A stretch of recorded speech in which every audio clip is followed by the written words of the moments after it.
A paz do Senhor Jesus para todos. Vamos dar continuidade no estudo do livro do Apocalipse, que é o tema desse segundo trimestre de 2022 da Escola Bíblica Dominical da editora Betel. Hoje nós estaremos refletindo na lição de número 10, que vai falar sobre a volta do grande rei.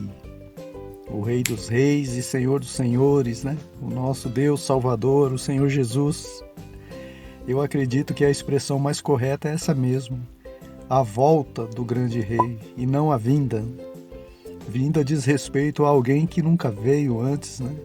Volta já aponta para alguém que já veio e se foi e voltará.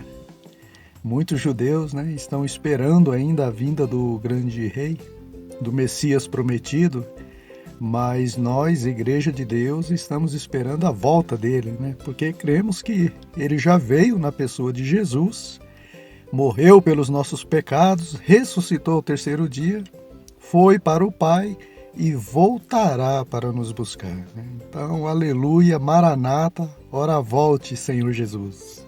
O texto de referência para a lição de hoje é o capítulo 19 do livro do Apocalipse. Os versículos vão do 11 até o 14 e o versículo 16, que diz assim: E vi o céu aberto e eis um cavalo branco, e o que estava sentado sobre ele chama-se Fiel e Verdadeiro, que julga e peleja com justiça. Irmãos, você observa também um outro cavalo branco lá no capítulo 6, versículo 2, só que aquele não tem nada a ver com esse daqui, tá bom? São cavalos ou cavaleiros distintos. O cavaleiro aqui nesse versículo 11 é o Senhor Jesus, fiel e verdadeiro, que julga com justiça. Já no capítulo 6, versículo 2, o cavaleiro que está sentado naquele cavalo branco, apesar de ter uma coroa e um arco, trata-se do anticristo, imitando a Cristo, né? Querendo ser Deus, se exaltando como vencedor e com grande poder sobre o mundo, né? O cavalo branco ali representa a falsa paz que ele irá propagar durante 3 anos e meio. Jesus não, Jesus é a paz verdadeira, ele é a nossa paz. Não a paz que o mundo oferece, ou que o anticristo oferece, que com um grito ou com 3 anos e meio logo se encerra. O versículo 12 diz: E os seus olhos eram como chama de fogo, e sobre a sua cabeça havia muitos diademas, e tinha um nome escrito que ninguém sabia, senão ele mesmo. E estava vestido de uma veste salpicada de sangue, e o nome pelo qual se chama é a Palavra de Deus. E seguiam-no os exércitos no céu em cavalos brancos, e vestidos de linho fino, branco e puro. E no vestido e na sua coxa tem escrito este nome: Rei dos Reis e Senhor dos Senhores. Essa descrição na coxa de Jesus, Rei dos Reis e Senhor dos Senhores, não tem nada a ver com tatuagem, tá bom? Eu digo isso porque tem pessoas usando esse texto como argumento para fazer gibi no corpo, né? No templo do Espírito Santo. Sabe o que acontece, irmãos? Quando a gente vai meditar em qualquer texto da Bíblia, haverá sempre 2 pontos de vista: o natural e o espiritual. Nesse texto que lemos, o que chama a atenção do crente natural, que não compreende as coisas do Espírito de Deus, é que algo está escrito na coxa de Jesus. Não importa o que, mas está escrito. Então, ele usa isso como argumento para tatuar o corpo. Já o crente espiritual, que discerne bem tudo, ele lê o mesmo texto, só que ele observa o que está escrito na coxa de Jesus, que ele é Rei dos Reis e Senhor dos Senhores. Irmãos, escrito na coxa não significa necessariamente na coxa, né? Mas pode ser um emblema sobre o manto que estava na altura da coxa, já que Jesus ali estaria sentado no cavalo, né? Então, meus irmãos, esse texto de Apocalipse, capítulo 19, versículos do 11 ao 14 e o 16, será a referência para aprendermos hoje como se dará a volta de Cristo, entendermos o propósito da volta de Jesus e destacarmos a vitória total de Cristo em sua volta, que são os 3 objetivos a serem alcançados nessa lição. O tópico 1 inicia dizendo que a volta do Rei dos Reis será iminente, ou seja, que está prestes a acontecer a qualquer momento. No grego, o idioma original que foi escrito no Novo Testamento, o termo usado para a volta de Jesus é parousia, né? Antigamente esse termo era utilizado para indicar a chegada de um rei, de um imperador, de alguém de destaque, né? E essa palavra parousia, ela é mencionada 24 vezes só no Novo Testamento, né? Em vários contextos. Então, quando a Bíblia se refere à volta de Cristo usando o mesmo termo, parousia, ela está dizendo que o Rei dos Reis está às portas, né? Ele está voltando e sua volta está em iminência. O problema é que a Bíblia foi escrita há mais de 2000 anos com esse termo, indicando que a volta de Jesus está próxima, é iminente, né? Então, muitos já acham que esse iminente é igual 5 minutos de padeiro. Sabe quando você pergunta se vai demorar para sair o pão e o padeiro diz 5 minutinhos, né?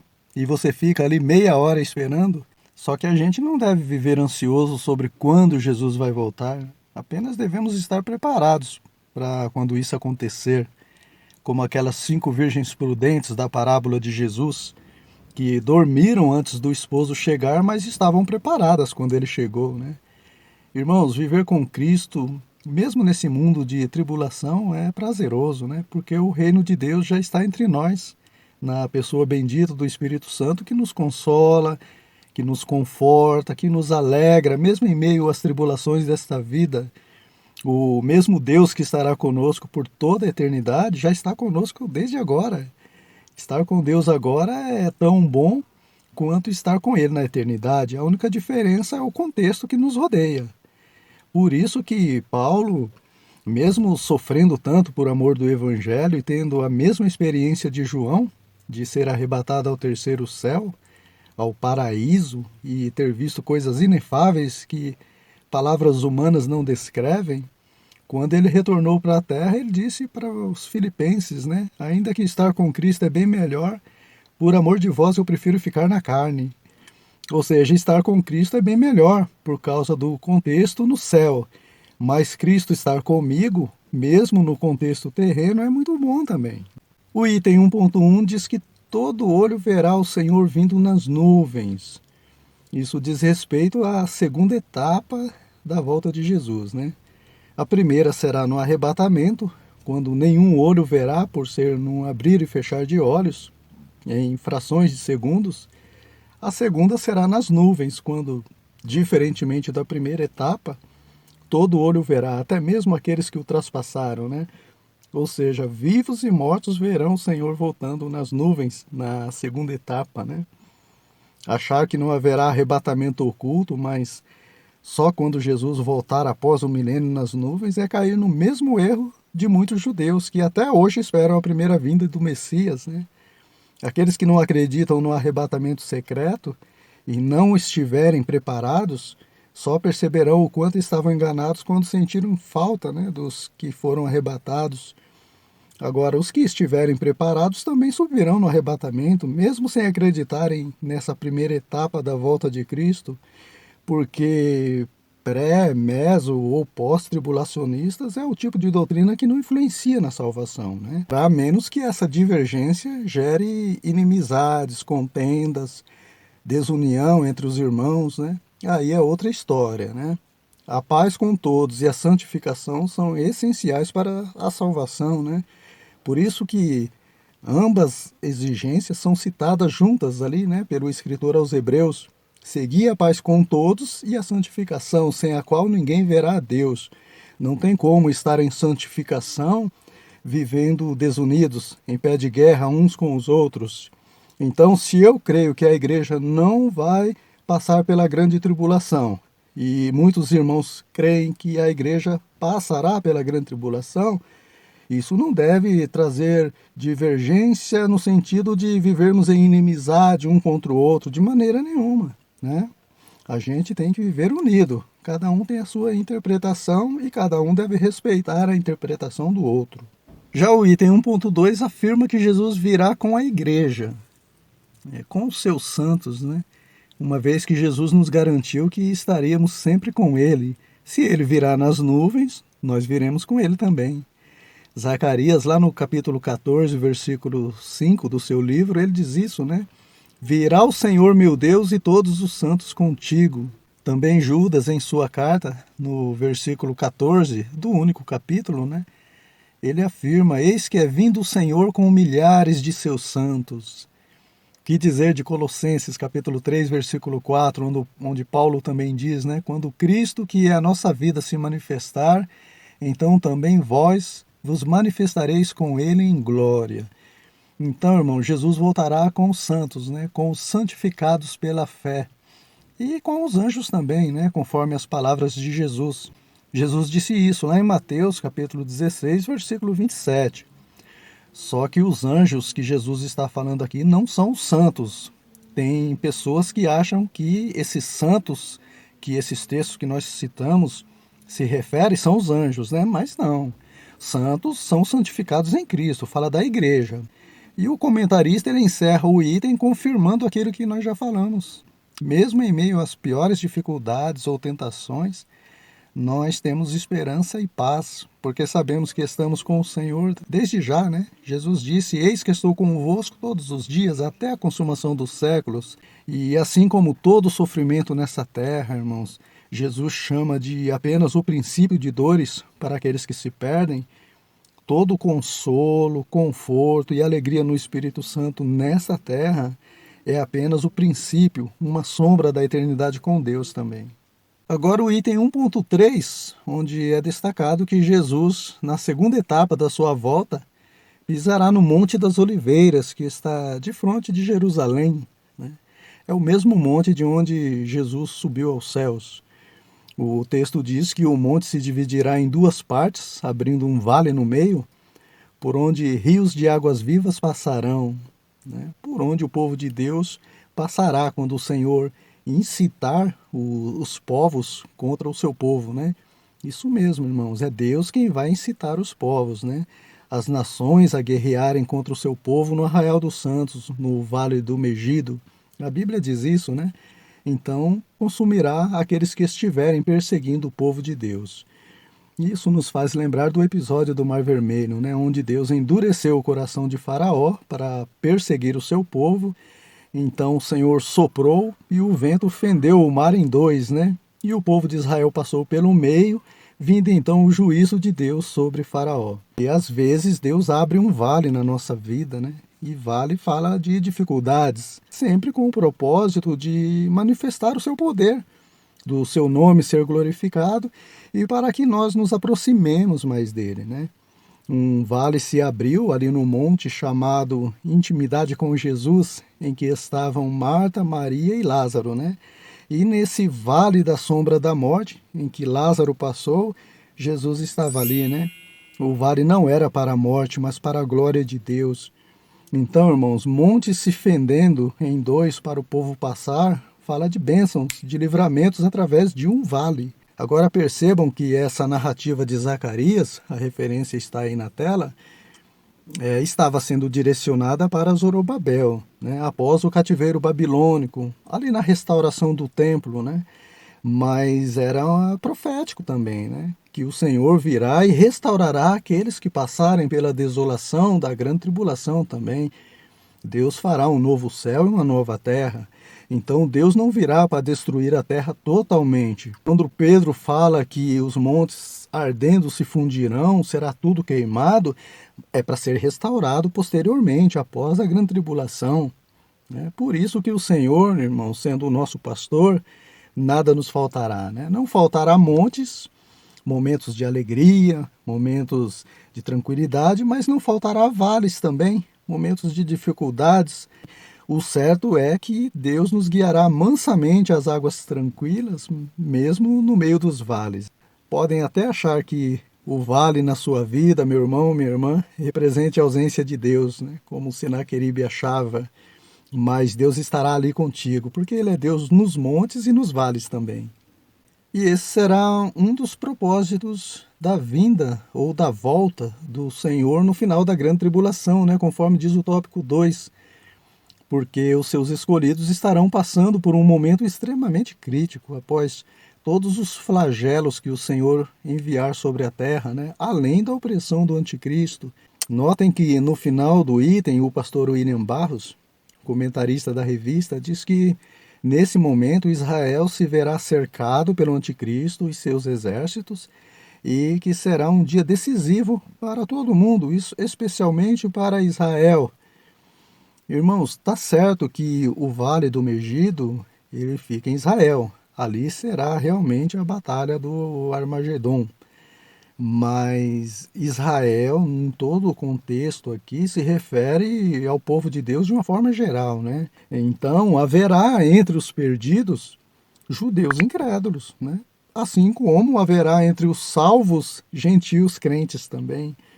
Então, irmãos, nós não podemos pegar o versículo 26 de Romanos 11 isoladamente, né? Onde Paulo diz que todo Israel será salvo. Os princípios bíblicos, eles são formados por textos seguidos de contextos, né? E não por versículos isolados. E o contexto bíblico diz que Judas, por exemplo, mesmo sendo judeu, se perdeu. Também num relato de Jesus havia um judeu rico em tormentos lá no Hades, né? Alguns judeus também chegaram a dizer para Jesus: temos por pai Abraão, somos descendentes de Abraão.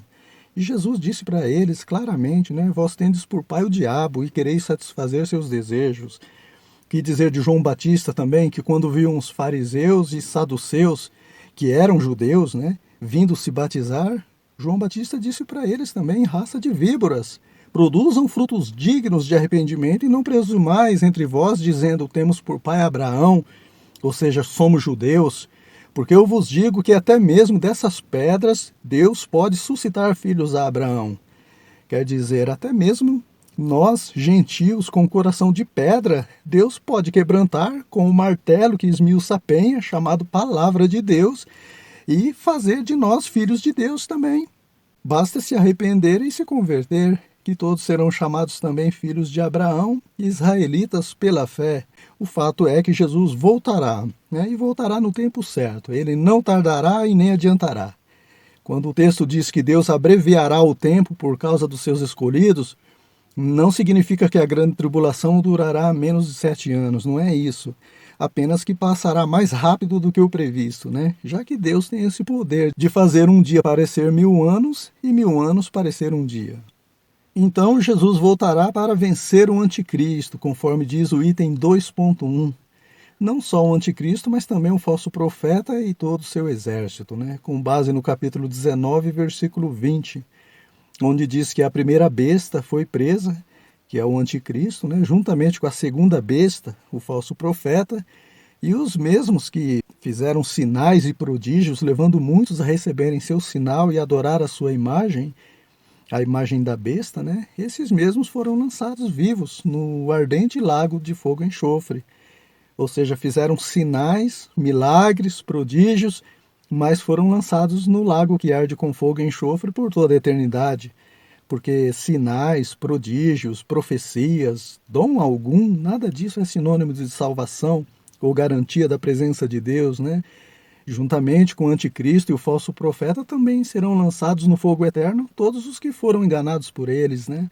Pessoas que também operavam sinais, maravilhas, que profetizavam, que expulsavam demônios, mas viviam na prática da iniquidade, se rebelando contra a palavra de Deus. Eles irão ouvir abertamente de Jesus: apartai-vos de mim, nunca vos conheci. Então, irmãos, essa é a justiça de Deus, né, que se dará no fim dos tempos. E essa é a esperança daqueles que sofreram, mas permaneceram firmes, inabaláveis na fé. Isso é promessa de Deus, irmãos. Então a gente tem que descansar em suas promessas, né? Porque ainda que nós nos sentimos injustiçados muitas vezes, nós temos um Deus que julgará com justiça. Bem-aventurados os que têm fome e sede de justiça, porque eles serão fartos. Não faria o Senhor justiça aos seus escolhidos que clamam a Ele dia e noite?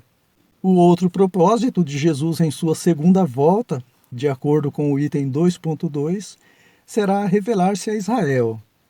Agora, nesse item, irmãos, diz respeito ao povo judeu mesmo, tá bom? Porque na primeira vinda de Jesus, os judeus não creram que ele era o Messias, né? E pagaram um preço alto por sua rebeldia ao longo de toda a história, né? Foram cortados da oliveira, daí o enxerto do zambujeiro no lugar dos ramos naturais, dos gentios no lugar dos judeus incrédulos, né? Porque Jesus veio para os seus.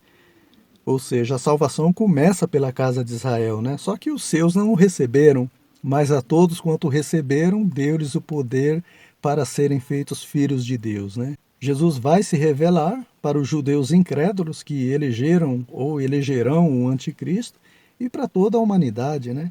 Se quem tem ouvidos deve ouvir o que o Espírito diz à igreja, quem tem olhos deve ver também Jesus se revelando a Israel. Todo olho verá, até mesmo aqueles que o traspassaram, né? Aí sim, irmãos, muitos crerão em Jesus como o Messias que havia de vir. Eles dirão, né? Bendito que vem em nome do Senhor. Poderiam ter evitado muito sofrimento e isso sirva de lição para nós. Jesus disse, no mundo tereis aflições, mas tem aflições que podem ser evitadas e as aflições da grande tribulação é uma delas.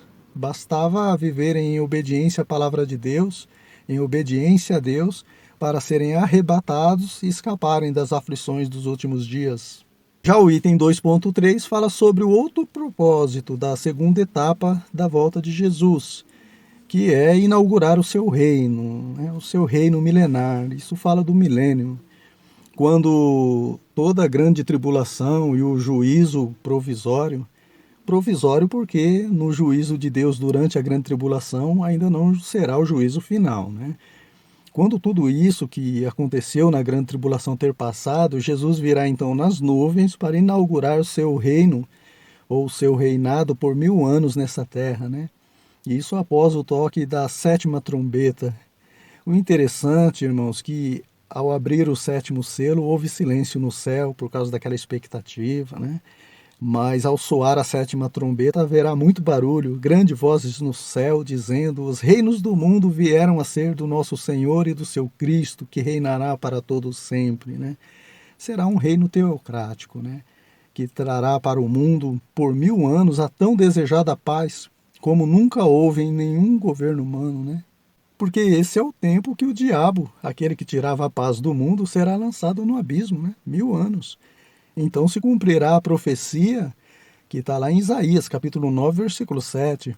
Haverá paz em seu reino e justiça verdadeira, conforme diz também Jeremias, no capítulo 23, versículo 5. E enquanto esse tempo não chega, irmãos, como diz aí no item, né, nós que fomos transformados pelo poder do Evangelho, que saímos das trevas para a luz, devemos propagar essa paz, mesmo em meio às investidas do diabo para tentar tirar a nossa paz, né? Porque nós temos o reino de Deus escondido em nossos corações, na pessoa do Espírito Santo, né? O reino de Deus já está entre nós, né? Jesus disse isso, só precisa ser inaugurado na volta do Senhor. Até lá, a paz de Deus, que excede todo entendimento, guardará os nossos corações em Cristo Jesus. Vamos agora para o tópico 3, que vai falar sobre a grande e terrível batalha do Armagedon, que será a mais sangrenta de todas as batalhas da história da humanidade, né? Após o milênio, Satanás será solto por um tempo, voltará a enganar as nações, e essas nações se levantarão contra os santos e o Cristo, né? O Senhor Jesus. E claro que por incitação divina, conforme nós já vimos nessa referência que está aí no vídeo novamente, né? Porque é assim que Deus age, irmãos. Em sua onisciência, ele conhece aqueles que jamais se converterão. Então Deus usa esses mesmos para cumprir seus propósitos, como esse da batalha do Armagedon. Em outras palavras, Deus dá corda para depois puxar pelo queixo ou pelo nariz, né? Como fez com Faraó, com Senaqueribe, com Gog, lá na terra de Magog. Por isso, irmãos, que jamais devemos acusar Adão e Eva pelo suor do trabalho ou pela dor no parto, né? Primeiro porque são bênçãos, tanto os frutos do trabalho, né? Que é o seu salário, o seu sustento e da sua família, quanto os da dor do parto também, que são os filhos, né? Segundo, porque no milênio será uma paz total sem o tentador, não é assim? Mas quando ele for solto, ele enganará muitos, como fez com Adão e Eva. Então, como diz o ditado popular, né? Não cospe para o alto porque cai na testa, né? Muitos serão enganados ali depois do milênio também, assim como foram enganados Adão e Eva, né? E nessa batalha do Armagedon, nós veremos então a derrota do anticristo e do seu sistema maligno de governo, além da manifestação do Senhor Jesus ao mundo. Irmãos, humanamente falando, numa batalha ninguém sabe quem sairá vencedor, né? Afirmar que vai ganhar seria excesso de confiança ou presunção, arrogância, mas com Jesus é diferente, porque ele é o Rei dos Reis e Senhor dos Senhores. Então ele pode garantir que vai vencer antes mesmo da batalha acontecer. Por isso que nós devemos confiar nele, né, na sua palavra. Se ele prometeu, acontecerá essa batalha do Armagedon e ele será o vencedor, né? O item 3.1 fala sobre o local dessa batalha, né? Onde fica esse lugar, afinal? Qual o significado desse nome Armagedon? Irmãos, apesar dessa palavra Armagedon aparecer só uma vez na Bíblia, né, no capítulo 16, versículo 16, desse livro do Apocalipse, onde diz, e os congregaram no lugar que em hebreu se chama Armagedon. Armagedon não é apenas uma batalha, tá bom? Mas uma montanha em Megido, em Israel. O Ar significa monte e Magedon significa Megido. Por isso que é montanha ou monte do Megido, né? Então ali é onde ocorreram várias batalhas, desde o Antigo Testamento, nos capítulos 4 e 5 do tempo dos Juízes, fala muito sobre isso. Então só não eram chamadas desse nome de Armagedon, mas foram no Armagedon, no monte ou na montanha do Megido, né? Segundo os arqueólogos, hoje nesse lugar tem um vale onde está localizada uma importante base militar israelense, né, como diz aí na lição. Ou seja, o palco já está montado, né, para a batalha final em que os reis e os governantes do mundo todo, liderados pelo anticristo, se reunirão para a batalha contra o Messias e seus santos. Enfim, irmãos, parece até que o propósito de tudo isso é levar pânico às pessoas, né, para que se convertam a Cristo, mas o propósito não é esse não, tá? Ainda que essa realmente seja a vontade de Deus, né, que todos venham ao conhecimento da verdade, que se arrependam e se salvem, o propósito do anúncio dessa batalha e como tudo fluirá é demonstrar o quanto Deus é soberano e está no controle de tudo, né? A ponto de anunciar esses acontecimentos previamente, de antemão, né? Sem que ninguém possa frustrar os seus planos. E, irmãos, se a maior batalha de todos os tempos está no controle do Deus Todo-Poderoso, que dirá as pequenas batalhas diárias da nossa vida, né? As nossas leves e momentâneas tribulações, como diz o apóstolo Paulo.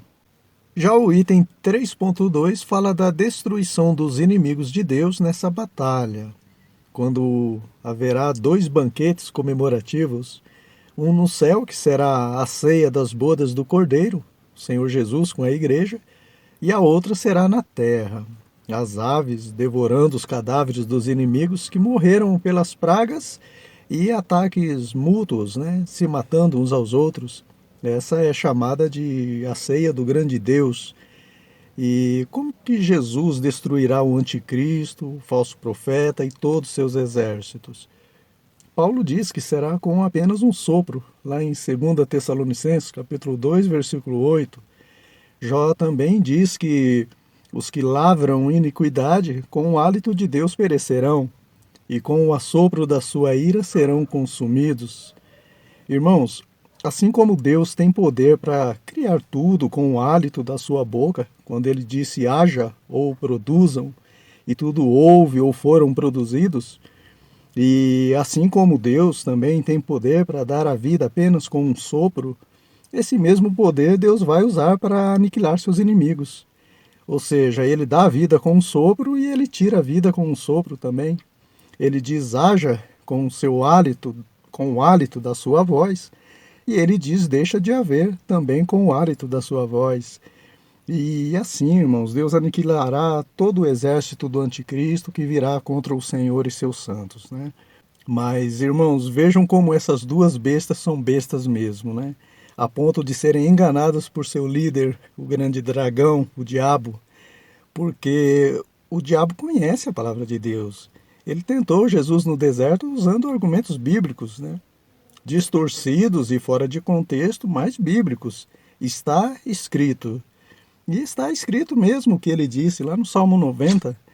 Então, irmãos, o diabo conhece, segundo Tessalonicenses, capítulo 2, versículo 8. Ele já sabe de antemão que seus adeptos, o anticristo e o falso profeta, serão destruídos com um sopro apenas. Mas é como se o diabo dissesse, né? Vai lá que vocês vão vencer. Eu vou dar para vocês poder, o trono e grande poderio. E os bestas foram, né? Ou as bestas foram, e foram vencidos com um sopro apenas e lançados vivos no lago ardente de fogo e enxofre. E seus milhões de soldados viraram um grande banquete, né? Uma grande ceia para os abutres, para os urubus. E tudo isso aconteceu, irmãos, com essa multidão de soldados e reis, simplesmente porque não deram ouvidos à voz de Deus para se arrependerem. Porque Deus havia alertado, né, no Salmo 2, porque se amotinam as nações e os povos imaginam coisas vãs. Os reis da terra se levantam e os príncipes entram em comum acordo contra o Senhor e contra o seu ungido. Aquele que habita nos céus se rirá deles, zombará deles e dirá: Eu ungi o meu rei sobre o meu santo monte em Sião. Te darei as nações por herança. Tu os esmigalharás com vara de ferro. Agora, pois, ó reis, sejam prudentes, deixai-vos ser instruídos, juízes da terra. Sirvam ao Senhor e temam a Ele. Mas não deram ouvidos à palavra de Deus, antes preferiram dar ouvidos ao anticristo e se levantaram em batalha contra o Rei dos Reis e Senhor dos Senhores. Irmãos, os ninivitas, eles escaparam de algo parecido com a grande tribulação e o Armagedon, através de um simples arrependimento. Já os sodomitas, né, e os moradores de Gomorra não escaparam porque não houve esse arrependimento. E a válvula de escape de tudo isso que está prestes a acontecer continua sendo o arrependimento. Arrependei-vos e convertei-vos, para que sejam apagados os vossos pecados e venham assim os tempos do refrigério pela presença do Senhor. Aquele que confessa e deixa os seus pecados, esse alcança a misericórdia. Por último, o item 3.3 fala sobre a breve volta do Rei Jesus. O Rei está voltando, né? Não mais nascendo numa manjedoura, nem como um carpinteiro, sem parecer, sem formosura alguma, nem com uma coroa de espinho na cabeça, mas ele virá como fiel e verdadeiro, com os olhos como chama de fogo, com incontáveis coroas de glória e uma espada aguda saindo pela boca para ferir as nações e regê-las com vara de ferro, né? E nós temos a promessa, irmãos, de sermos seus auxiliares nessa regência, nesse julgamento, né? Só que para isso nós precisamos atentar bem em tudo isso que vimos, né? Não só hoje, mas nas 9 lições anteriores e que veremos também nas 3 últimas, né? Porque cada detalhe, irmãos, cada pormenor que nos é revelado nessa revista, através do Espírito Santo, deve não só nos consolar em meio às dificuldades, sabendo que tudo isso terá um fim, mas nos despertar também para uma vida de santificação e pregação do Evangelho, né? Todos nós, irmãos, todos nós precisamos de um avivamento. A única diferença entre nós e os não crentes é que eles ainda não receberam Jesus pela fé. E nós precisamos perseverar na fé que nós professamos, se nós já o recebemos, né? Judas, lá na sua carta, ele almejava escrever uma mensagem de salvação para alguns que ainda não tinham abraçado a fé, mas o Espírito Santo o inspirou a mudar o discurso e exortar, né? Animar aqueles que já tinham abraçado a fé a batalharem por essa fé que uma vez foi dada aos santos. Conosco não é diferente. Precisamos tanto falar da salvação para as pessoas não crentes, quanto cuidar para que não venhamos cair, mas perseverar na fé em Jesus a fim de sermos livres da ira futura e do juízo vindouro. Amém, meus irmãos? Chegamos ao término de mais uma lição. Deus abençoe ricamente você que nos acompanhou até aqui. Se assim for da vontade de Deus, na próxima semana estaremos refletindo na lição de número 11, que vai falar sobre a realidade do milênio. Eu tenho certeza que Deus vai abençoar grandemente também essa lição, né? Porque tudo isso que nós estamos fazendo aqui é para a glória de Deus, né? Para o crescimento do seu reino e para a edificação do corpo de Cristo, que é a igreja. Então, meus irmãos, tenham todos uma ótima aula na EBD da sua igreja e eu espero vocês na próxima lição.